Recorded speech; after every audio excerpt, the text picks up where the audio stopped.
A Russian military plane reportedly landed in Venezuela, possibly tied to the Wagner group. Here's what we know. The Ilyushin 76 military transport plane linked to the Wagner group is reported to have recently landed in Venezuela, according to defense news media reports. The airport is operated by Citroën Airlines, a company based in Russia, and that the United States, Canada, and Ukraine have already imposed sanctions.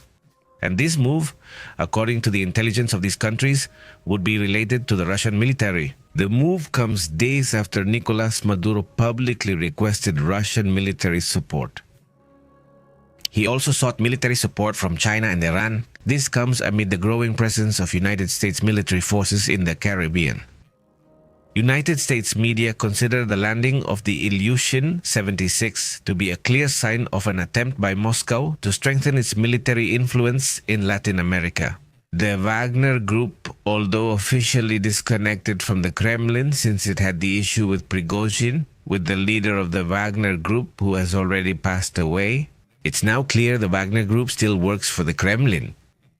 As far as we know, it's still these mercenaries, a tool that would be key for Russian covert foreign operations.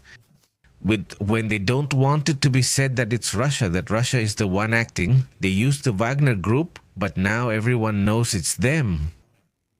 This would be opening the doors to a more direct military presence from the Kremlin. So in the regional context, it's a bold move, in the sense that nothing like this had been seen before, and also that there's clearly some nervousness on the part of Maduro's regime. Analysts warn that the Caribbean could become a new front of geopolitical competition between Washington and Moscow, and this obviously would show a potential conflict.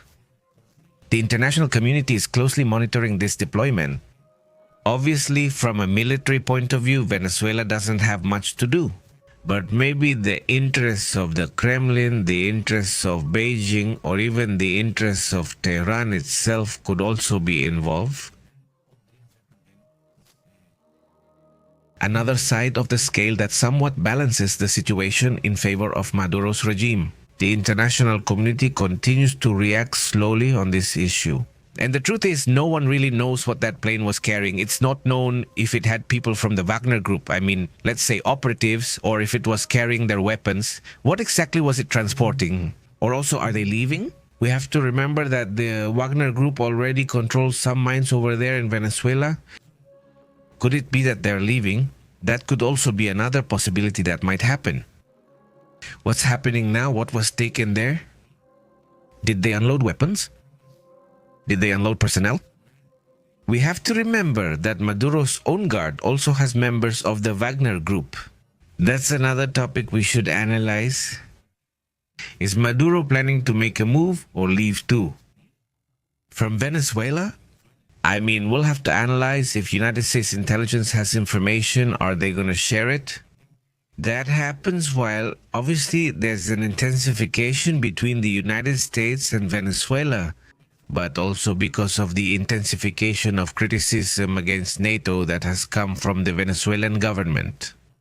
He accuses the United States and NATO of provoking military tensions on the continent. This event rekindles, brings back, let's say, the famous memories of the Cold War, when the United States and Russia made moves in third countries. With their own interests, basically like chess pieces. Meanwhile, an explosion and fire occurred at the Artesio Refinery in New Mexico, United States.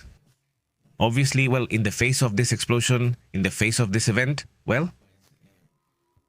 it never hurts to think what happened a day before or a few days before between Russia and the United States. And yesterday, remember that the United States approved the sale of Tomahawks to Ukraine. You just have to check, and that's what's behind it. Almost every time there's a related news story, the Ukraine-Russia topic only seems to favor Ukraine in these situations. Still, coincidence, maybe it would have to be analyzed, but when these kinds of things happen, they draw attention. Let's discuss the details of what's known and being reported about this situation. Fire at the H.F. Sinclair Navajo Refinery in New Mexico. It reportedly caused 3 injuries yesterday, right? This issue was reported today, but did it actually occur on the 30th?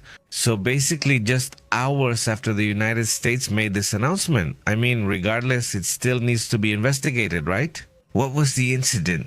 It's not really known yet, but what Reuters says is that this refinery in Navajo of Artesia would have had to shut down. Exactly. The headquarters is in Dallas, but this report comes from the one in Artesia, New Mexico.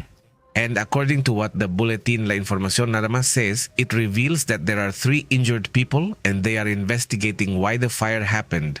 By the way, this one has already been extinguished, and right now, the people? The injured people are being taken to the medical center. For now, no serious injuries have been reported, it says. Right now, we are monitoring the air along the perimeter of the fence and inside the community, so that there is no public safety risk to the population. This area processes approximately 100,000 barrels a day and supplies the markets in the southwestern United States, including Arizona, obviously New Mexico, and part of West Texas.